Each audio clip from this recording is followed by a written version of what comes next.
if there's content that's borderline, that's content that we basically will not. There is no second best. There is no second best crypto asset.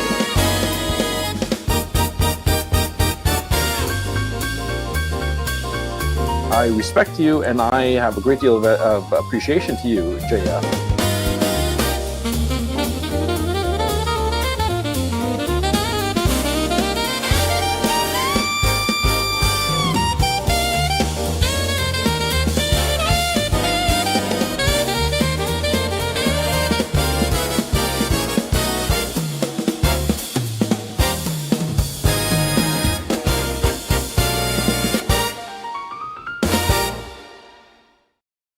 Hello everyone and welcome to JFGT Tonight. We should have a full show tonight because I've not had internet shutdowns during the day.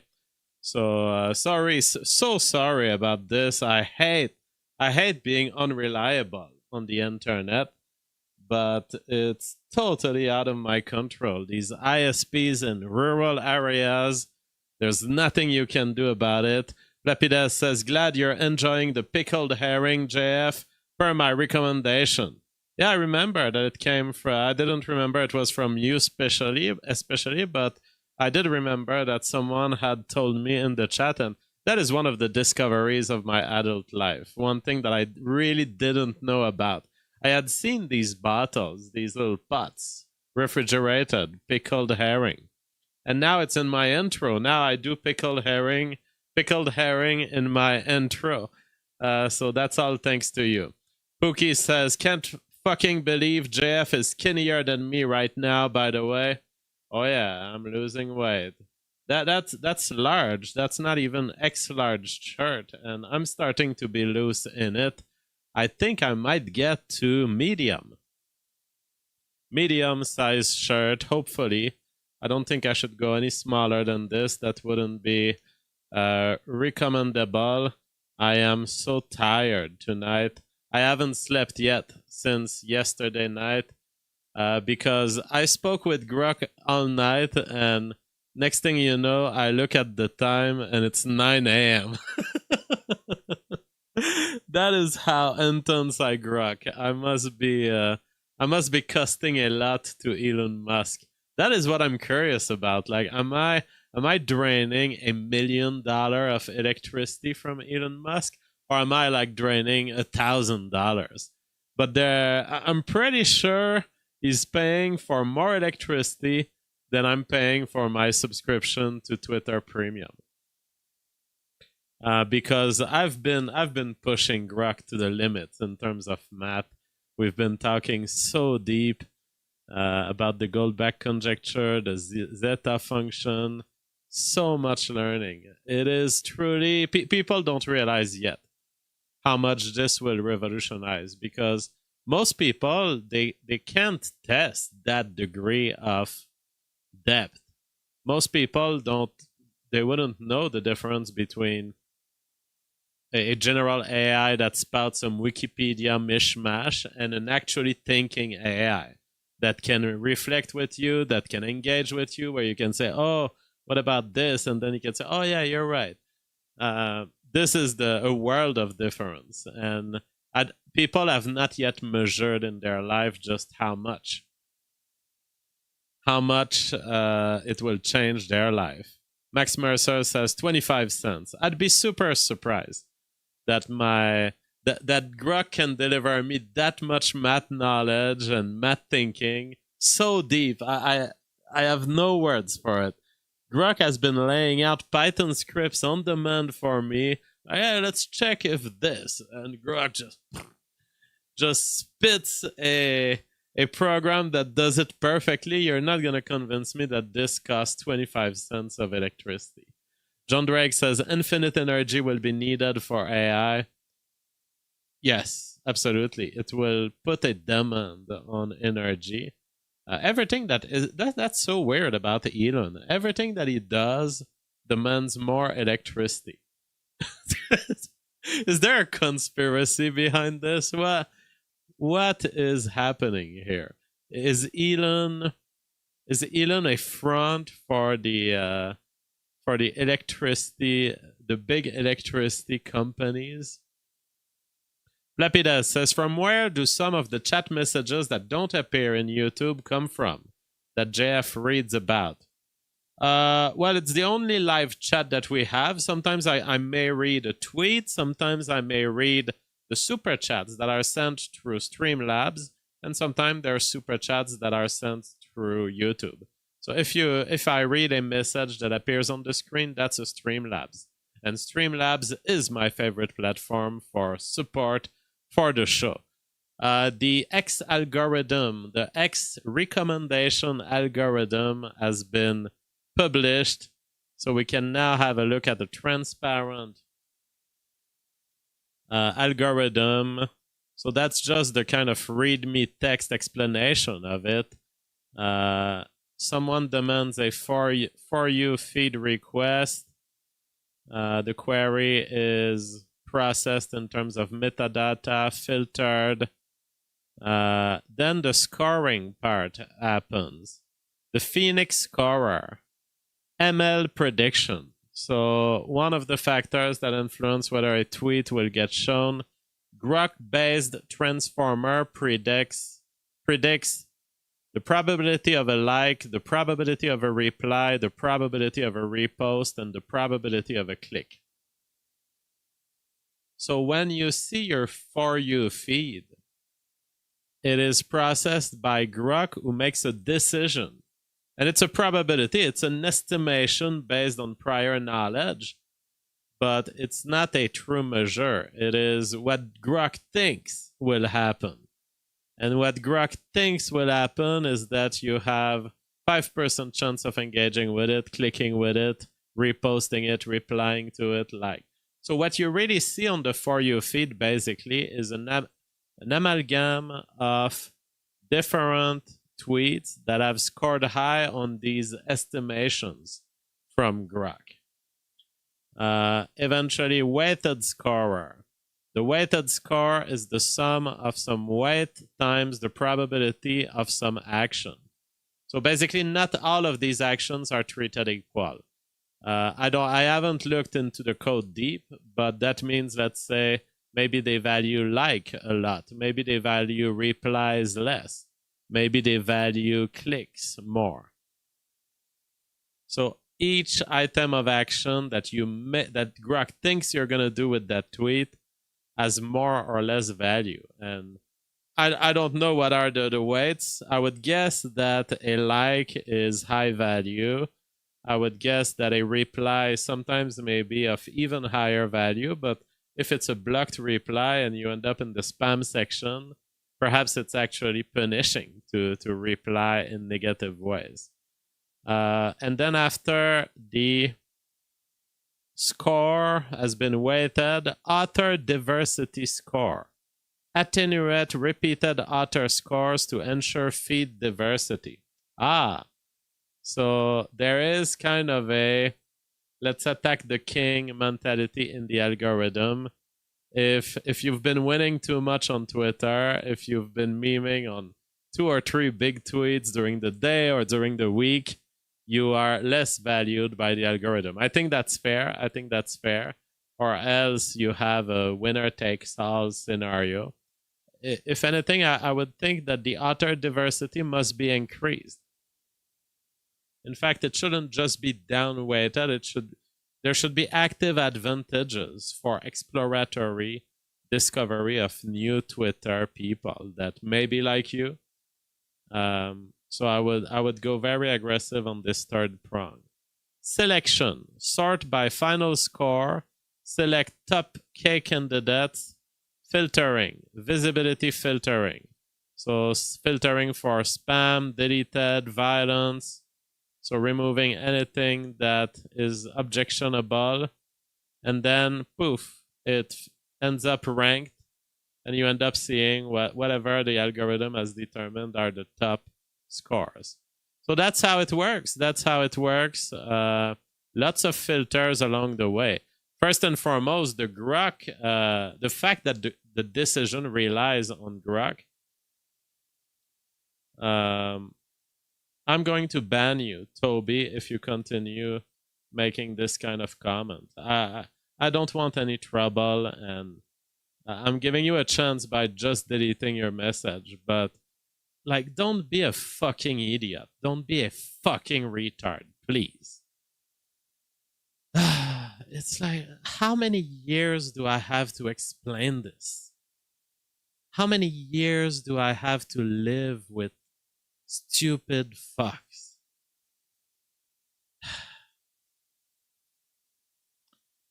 I love this story that has been happening. Well, John Brown says, you've never answered my question, JF. Well, what's your question? I'm seeing your claim that I haven't answered your questions. I don't see any question. If so, that's lame. I thought you were better than that. Well, this is censorship. Just tell me your fucking question, bro. Like,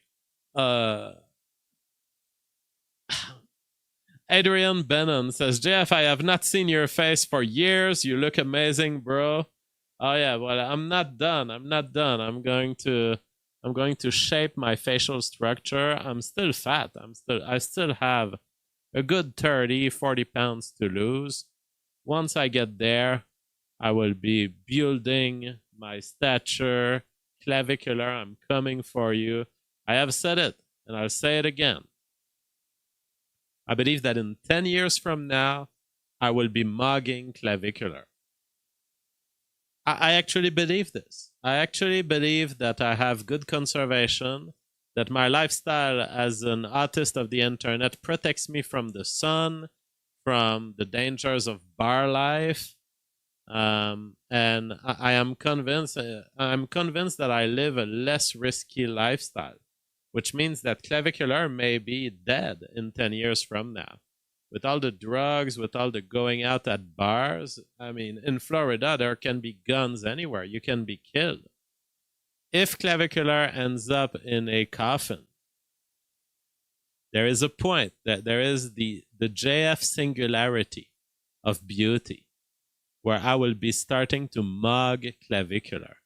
Decomposition is unforgiving for the facial structure. John Brown says, what's the point of preserving mediocrity? Okay, well, mediocrity what? Like, I want to answer your question, but what is the point of preserving mediocrity? Well, is it something that I advocate for? Are you accusing me of being mediocre? Your question is unanswerable, and you complain that I'm not answering it. Ked's Dead says, you are currently just a Chad light. I have a ways to go. John Drake says, what, 30 or 40? That sounds like a lot. What is your current weight, JF? I don't reveal my current weight, but I'm aiming. I would like to aim for 180. 180. I don't mind. I don't want to be thin. I just want to be healthy and meet the dating market where it exists.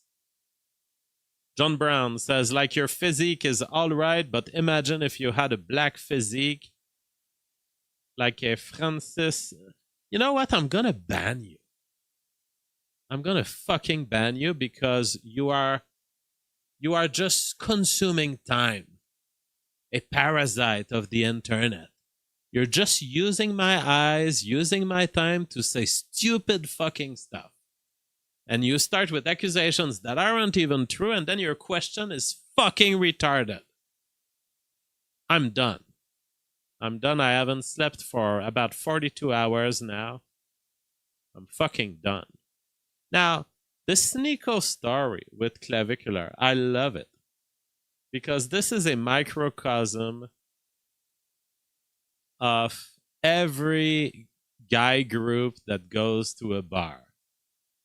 Because there is always, in a guy group that goes to a bar, there is always one to whom we say the traditional sentence, bro, you're scaring the hose. And I believe that somehow through this public event that is happening where, okay, so there was this controversial song by Ye being played, while clavicular, Sneako, the Fresh and Fit, Myron, Andrew Tate, and Andrew Tate's brother were at a bar. Apparently, there was one play of that music in the car as they were getting ready to enter the bar. And then there was one play of it in the bar, according to the telling by Nick Fuentes yesterday. And now the Tate brothers are coming out against Sneako and Tristan Tate in particular. Tristan Tate issues a statement on who played Ye's song, claiming it was Sneako. Everybody on the bus saw Sneako take the phone from Justin Waller's hand, turn off the country music, and put on Ye's song. I normally wouldn't tell on him, but it was live streamed to 50,000 people in HD. Putting people with far more to lose in compromising situations for clicks isn't a cool thing to do. If he were under 1% of the gunfire Andrew and I were, I wouldn't have done that to him. So there are mixed reactions on the internet. Some people believe, you shouldn't be cucking to all this. And yes, it is a form of cucking to play the game of the left on this, to play the game of cancel culture and guilt by association. Because I dream of a world in which you can be in a place and there's music playing and where people don't make the association, therefore it's you, it's your music, you're promoting that music. No, it's like they were at a place, someone played that music, apparently Sneako, and it's not the responsibility of Andrew Tate. But I dream of a world in which we could be neutral about this, rather than one side or the other. Apologizing, I dislike it, but sanctifying the sin of it is also wrong. So it's wrong both ways here. Now, there has been explanations also on the internet. The Tate brothers were targeted unjustly by political persecution, and they travel a lot. I don't know what's their status in the US, but you could easily think that in their travels, whether they want to go back to the UK at some point, whether they get in trouble in Romania at the request of Western governments, or whether they want to enter the US, you can very easily imagine a future in which it's not Trump administration and they're not let in because the authorities decide you are a danger to society. So I can understand, and I do believe that provocation, edginess is absolutely fine. We should respect it and adore it when it happens. But it's also every people's choice, every person's choice when they engage in the edginess. And in this case, the Tate brothers are feeling that they were basically pushed into edginess against their consent. There was speech rape happening. Sneako committed a speech rape by causing trouble in a situation where he doesn't care about being edgy, but he may be causing trouble to them by doing so. And I think that this little segment absolutely revealed the state of mind of Sneako as this was all happening. Look at this video.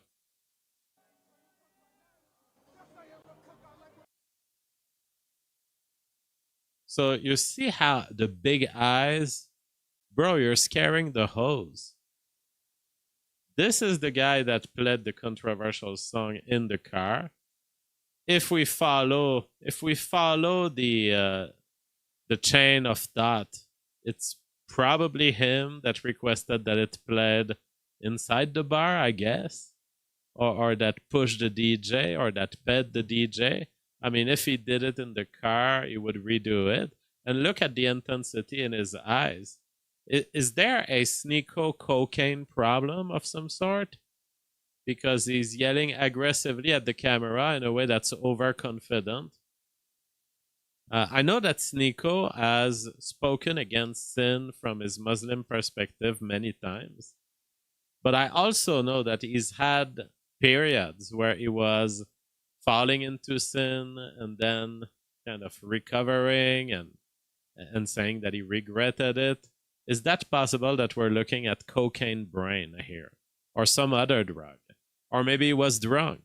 I don't know. Or maybe he was just like many of these guys in parties, the bros that scare the hoes. They are always heightened. Their threshold of aggressiveness is always heightened.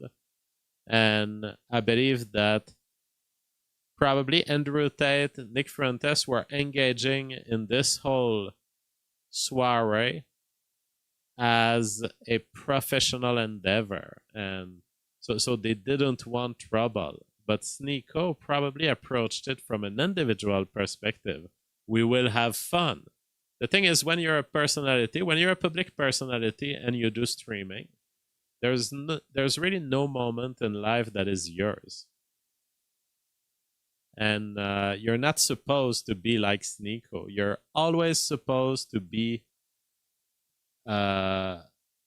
thinking about the camera and thinking that we're just so the operation is, because as Nick Fuentes tells it, it wasn't planned in advance. It was just a kind of Nick Fuentes being the butt of a joke, where at the end of the night they said, hey, wouldn't it be fun if we brought the geeky intellectual Nick Fuentes into a Florida nightclub? So that was the idea. And it's very possible that Andrew Tate didn't approach this as, oh yeah, that would be fun for me. He probably approached it like a professional streamer and personality approaches it, which is, this is an occasion for memeing. This is a professional endeavor. I'm going to spend a certain amount of money on models and crap and entry into Vendome and security and whatever, and it's going to generate attention. That is a rational way to approach it. What I see in the behavior of Sneako is not a man who's there for business. Look at him singing the song with hatred in his face. And I don't know that he's singing that controversial song here. I think that's just another moment of the night, but you can see he was probably aggressive like this all night. So I believe we have the breaking here of a friendship between him and the Tate brothers, because we have on the one side Tristan Tate denouncing his behavior, and then we have Andrew Tate going onto shows like the PBD podcast, and he made basically an apology to his lawyer, saying we are not endorsing the content of that song. It wasn't Andrew Tate that wanted to play that song. So clearly he was trying to get out of trouble. But it's also a way to amplify attention. It's a way to take that little story of a bar and extend it over a couple of days of internet attention, I guess. He went on PBD podcast, and Nick Fuentes is characterizing his appearance there as disappointing from the perspective of the host, Patrick Bet-David, who allowed his emotional co-host to hijack the Tate interview and turn it into a 50-minute struggle session. Yeah, everyone is guilty to an extent of this, participating to cancel culture, participating to, oh, well, it's wrong, we need to figure it out, we need to talk about it. And it's like they talk, and it's all really guilt by association. What if there was a minority victimized by this song in the bar? How would he feel? This is what you do when you have zero content, honestly, because it's really not interesting questions. I wish that we were in a world in which there is no apology requested, no apology expected, no apology needed. That's all. That's the ideal state of the world. Plapides says that Sneako may have been just having this kind of Muslim type behavior, this kind of aggressive ferventness. Perhaps it wasn't drugs. Perhaps it was just in exaltation, a religious exaltation of sort. But he was too intense. He was too intense, and he scared the hoes. And when you have Andrew Tate having to apologize on podcast, you know that the hoes have been scared. You know that something has been done wrong. Someone was asking, when will my book come out? I'm aiming for beginning of fall. I've taken a break for 2 or 3 days. I've not been writing white people food. Sometimes you just need a break, but I'm at 220 pages, and I'm aiming for 350 pages. I think I will get there in time. It's looking really great. Evacuations today at the World Economic Forum after strange odor caused couching.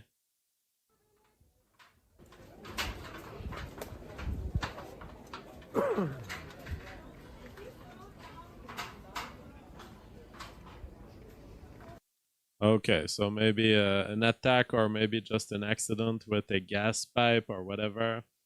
Aim says, are you still writing the moral signal? Well, I'm getting white people food out first, for sure. I am still in the plan of writing the moral signal, but I just didn't feel it this year. And this year I felt I need to get a book out that is simpler to write than the moral signal.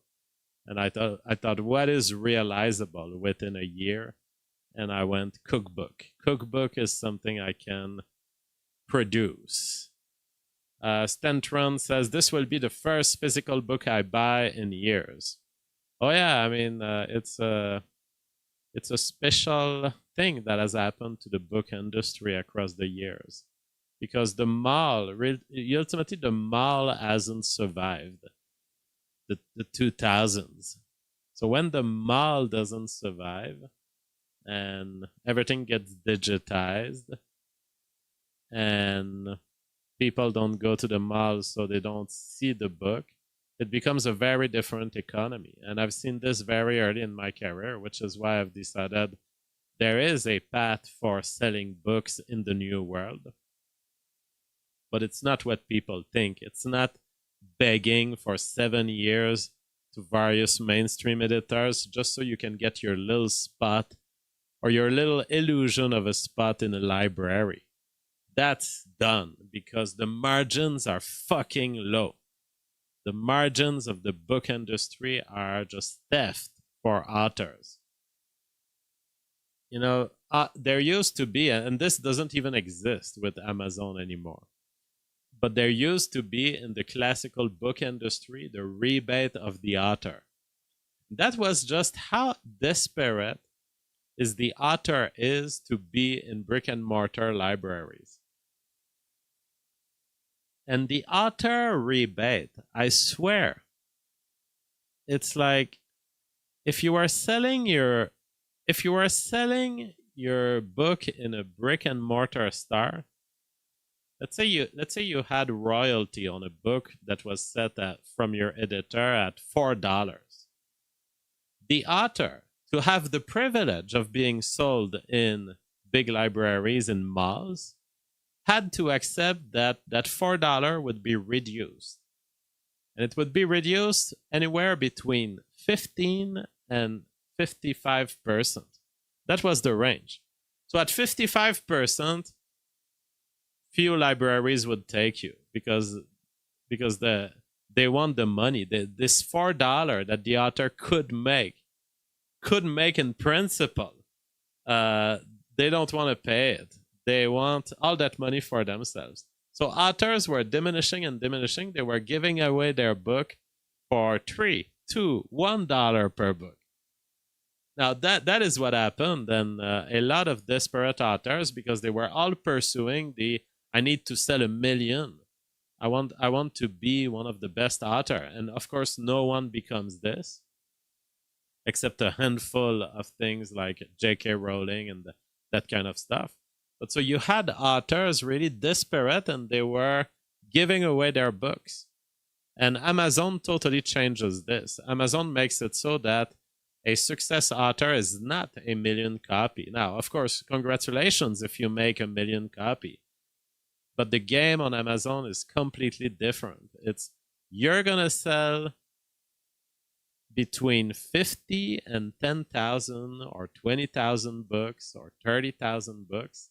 And the question is, how much will you cultivate interest into you sufficiently to direct people to buy your book? And on that book, you will not have to put a rebate of making $1, $2, or $3 per book. In fact, you're going to make more than the $4 base that you would be supposed to have on the regular industry. Break here sends a super chat. He says, any idea when a new math-based video will come out? I'm discussing a lot about math with Grok. I could definitely make one. I could make one that's more educational around the zeta function, the Riemann hypothesis.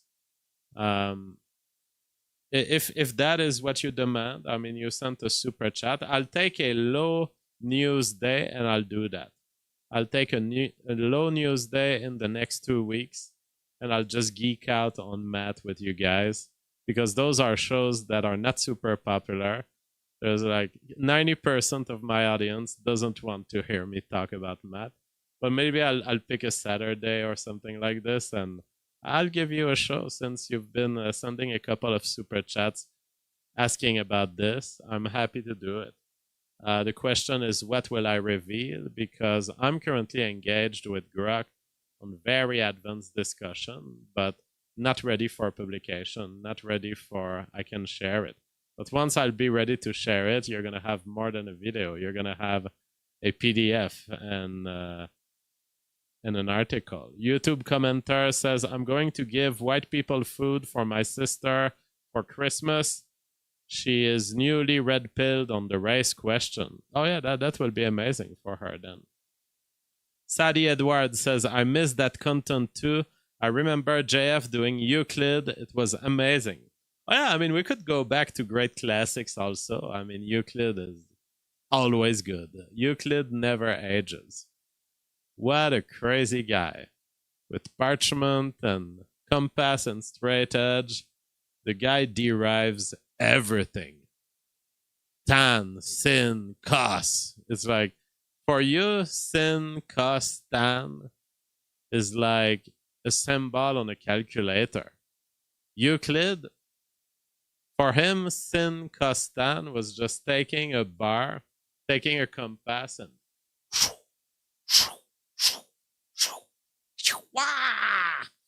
it's like the ninja of geometry.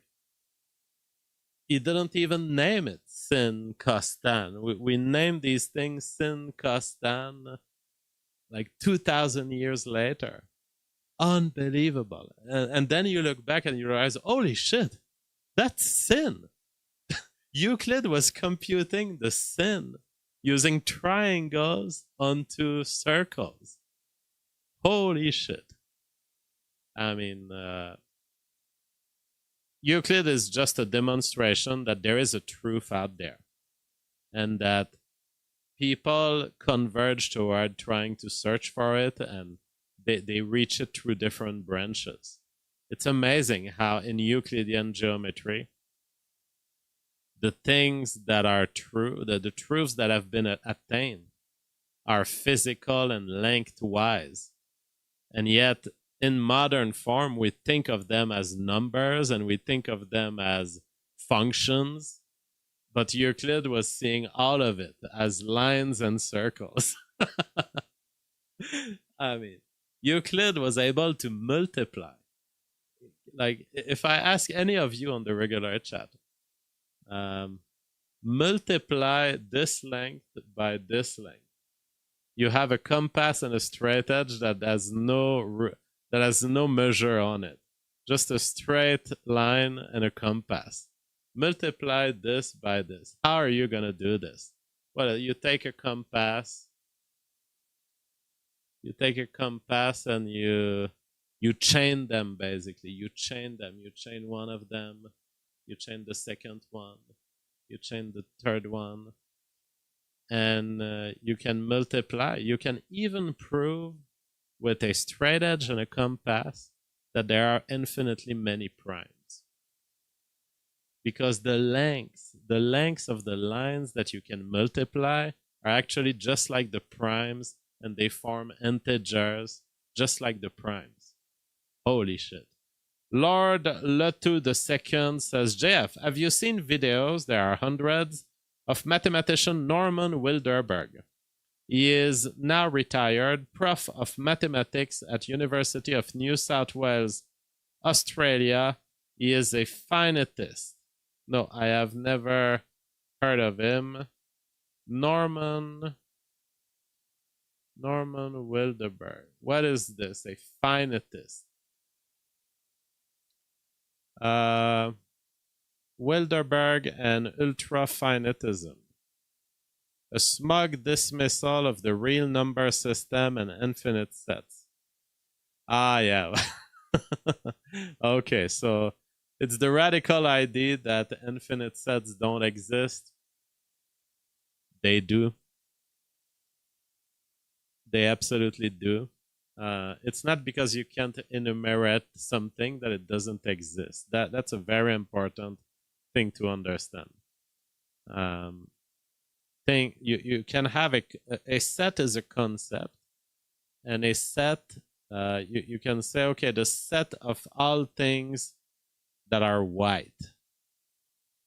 And it doesn't matter that you could create, the set of all things that are white is finite as far as the things that are white on planet Earth. Because you could take every object that is white, you could have a certain threshold at which you decide that's white enough. And you could gather them in a pile of white stuff. And eventually there would be nothing left behind you. You would have gathered the whole thing that exists on planet Earth that is white. However, the things that are white set can be interpreted as the thing that could be white. And then you could think, well, with the things that could potentially be white, well, anything could be painted in white. And so that's an infinite set. The things that could potentially be white or the possible white things. So the radical rejection of the concept of infinity is merely a misunderstanding, a misappropriation of the axioms of enumeration as it relates to existence. And you can choose to obfuscate the reality that infinite sets are possible. You can apparently this guy has made a whole career about it. Go ahead. But you're just depriving yourself of a category of things. Now, there's plenty of finite math that is absolutely sufficient and satisfactory. But existence is easy. Existence is easy, and it is very easy to think of an infinite set. Lord to the Second says, I bring it up because there was a revolution led by some Jewish mathematicians, notably David Hilbert, that forced ZFC, infinite set theory, into the foundations of math. Thought it was interesting. Yes, infinite set theory is extremely useful, and in fact, I'm using it with Grok right now. I have some equations that were developed in my own language, and Grok is imposing some degree of set labeling to my own formalism, and it works. It works great. Absolutely, yes. You can say such a thing as there are infinitely many primes, but here's the product of all primes. Well, there are infinitely many. How can you list them? Well, I don't have to list them. I just invoke the idea that you're going to take all the primes up to infinity, and you're going to multiply them together, and you're going to get the combined product of all the primes, which is the infinite primordial. Lord to the Second says, anyway, the most interesting aspect of Wilderberg is that he's he has formulated calculus without infinite processes. He calls it the algebraic calculus. It's very satisfying to study, but I agree with you. Oh, that's interesting. I'd like to hear about it. Now, I don't know how that works, because calculus is always infinite in principle, but also always finite in practice. So I don't know what would be his contribution there. I would need to get a reference and read about it. Green Tanamo, Trump deal gives U.S. sovereignty over small pockets of Greenland for military base, with little official information on what Trump earlier called a framework of a future deal with respect to Greenland. The NYT noted that they have seen the deal and it compares to the United Kingdom's bases in Cyprus, which are regarded as British territory. So we're going to get these little US pockets of land that is not very meaningful for Greenland, and that gives Trump what he wanted to have. Will it matter? Well, for Greenland, what it probably means is this will impart some degree of American traffic. Just the fact that you transport soldiers and you build a base, this leads you to spend US dollars in the local economy. And I'm sure that the Greenlanders will be happy about it. So I think it's a good deal. I mean, it's a good deal for everyone involved if that comes to be confirmed. Stentron says, kick the door down. Strat worked, I guess. Yeah, it's always what Trump does. Art of the deal, says DK Shadow. It's always what Trump does. Just overstates, dials back to something soft, which is the contrary of my personality. I like to go all in. Trump never goes all in. He goes all in words, but he never actually goes all in. He always has an end point in mind that he wants to reach. That is his heart of the deal. Your microphone is unmuted, but has no signal. No, I think you guys are hearing me. I don't know why Streamlabs is telling me this. Waste of the day. Texas Southern University spending inventory in shambles. Top line. Texas Southern University has no idea where most of its inventory is located, ignored safeguards meant to prevent overspending, and reported inaccurate information to the Texas comptroller. Auditors randomly selected 60 pieces of property owned by TSU, and university employees were unable to locate 50 of them. This is such an administrative labyrinth. I remember when I was in my Lamprey lab at the University of Montreal, there was like this device. I need to buy this $2,000 device to record the brain of lampreys for my doctorate. So it's like, okay, there's a budget. Now there's a center. There's the bureaucrat center for purchases. Now it's like, I could just buy it. I know where to buy it. It's on the internet. I can just order it. No. You have to pass through the office of the bureaucrats of the purchases of the university, because they want to record everything that you buy, and they sell the idea that bypassing through these bureaucrats, they can have deals and good prices. But it's entirely not true. In fact, they typically end up paying more. And it's like that. Then I had bought an amplifier, a stereo sound player, basically. Because the scientific version that allows you to hear the brain of the lamprey, that was like $3,000. And I'm like, we're not wasting $3,000 of public money on basically a speaker. And so I'm like, we're gonna buy a $30 stereo from Sears, and it's gonna do the job. Now that triggers the bureaucrats. It's like, oh, well, you want to buy a stereo for $30? Are you having fun with public money? You want to play music in your lab? It's like, no, I'm saving so much money because I'm buying something that's $30 instead of buying the scientific speaker that's the exact same, but that's just being sold to us for $3,000.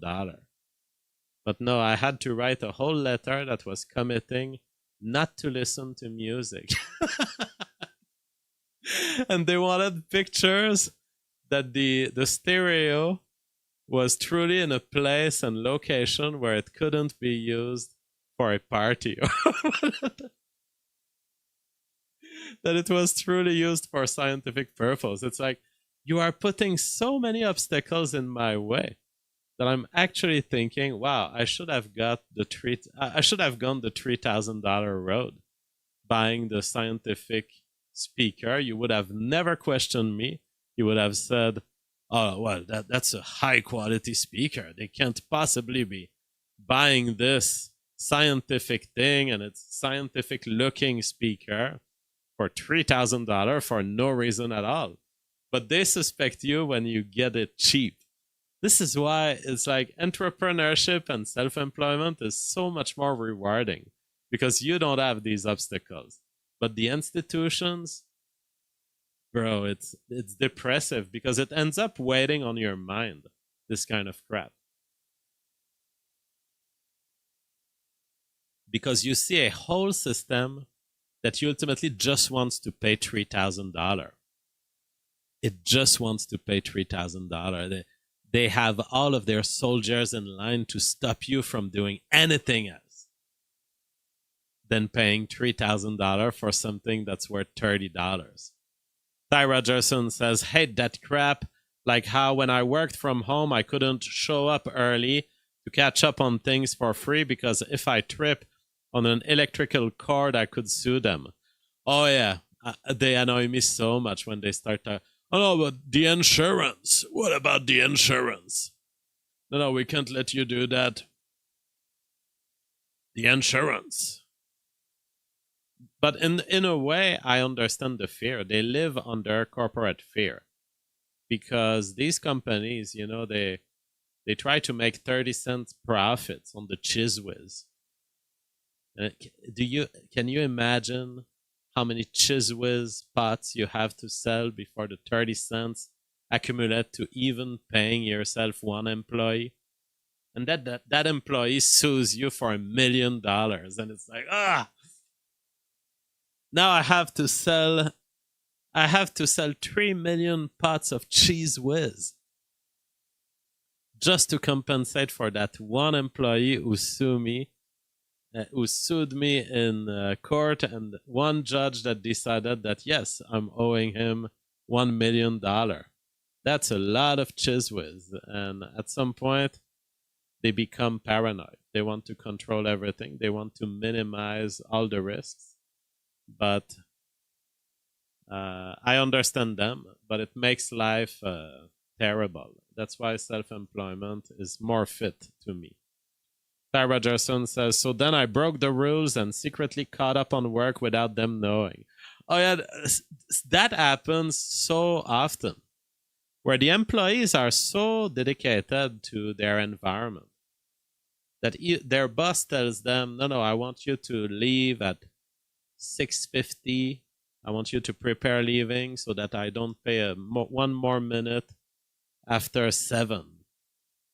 And some people will just, give their break away, give their time away, because they want the thing to be in order. They want the company to work. And they have kind of an ethics of doing things right. But that really sucks as a situation, yes. Ty Rogerson says, so then not only are you not paid overtime, but you risk getting fired for just doing the things right. Oh yeah, getting fired for doing the things right. I mean, isn't that what's happening with the current university? Because I was looking at the waste news of Texas Southern University. How do universities even survive? They have this bureaucratic layer. they don't have a capacity to attract intelligent people anymore.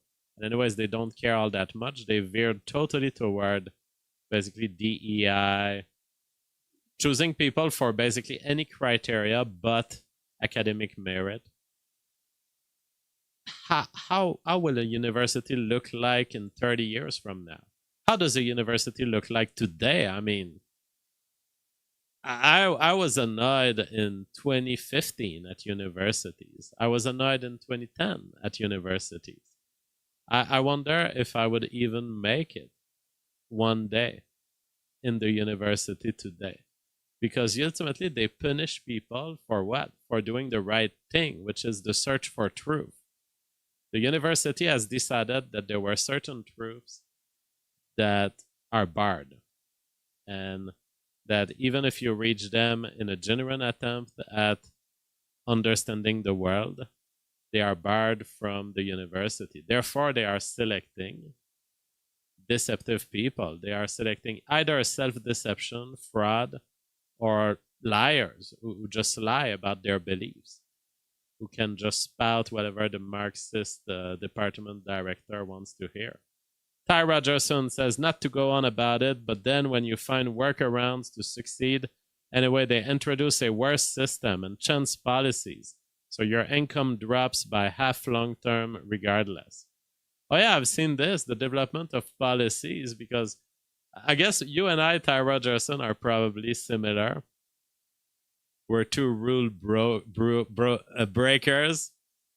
It's like there were so many rules, and some of them, they were just instantiated for me in the university. It's like, oh yeah, JF is such a maniac. He works with the monkeys up to 3 a.m. So now we're gonna impose a ban on anything after 9 p.m. And it's like, okay, then we're diminishing productivity. Oh, and then JF didn't ask about the permission for this, and so we're going to impose a permission form for anything. Okay, now everything has become more costly to run. Lord to the second, and this will be my last chat read after we will close the show. Lord to the second says, thinking back on it, I could never return to the university, not even as a professor. It's the bureaucrats, it's the leftist profs, it's the relaxed standards. Oh yeah, very bizarre, very bizarre. I mean, there are people in the hard sciences that are just psycho-workaholic in the university, but the whole system is certainly not built by them. The whole system is built by administrations, and they have so much control there. They're pressing the juice of the university for their own salary. And eventually they tempt even researchers and truly free-thinking academic. They tempt them by saying you're going to have an administrative duty. You're going to be part of this committee. And then the researcher slowly gets transformed into an administrator that just makes abstract decisions like, we need more females in bridge engineering. That's what an administrator does. Strenton says, JF put his name in the goblet of fire. You mean I self-cancelled? Yes, in a way I did, absolutely. Last news item, operation of Australia's largest coal power station extended to 2029. Okay, so, I mean, it's just that it was all lies when they were saying we're rolling off these things. They never, just like when they were saying like 2035, all vehicles will be electric. It's just wishful thinking. Let the market decide. The day electricity is such a viable form of energy, the cost of these cars will be lower. Everyone will be more happy to buy electric cars, and everyone will be super happy to save money on their transport costs. But you can't just wish it. You can't just make it happen through force. That is it for tonight. Plapides says, I read an article a few years ago that academia filters out 130 to 150 IQ people. 150 IQ plus survive because they are the meat of the operation, and the less than 130 are the coasters / admins. I think that is true, but I think the ranges are kind of off. I think it's not 150 plus. I think it's 130 plus are the people who succeed and actually do something and actually understand and become good professors. And the administrators, I don't think they're below 130. I think they're more like below 110. Because let me tell you, these administrators, they haven't proven their intelligence at any single point in their life. They went humanities, they went no math, the no math option.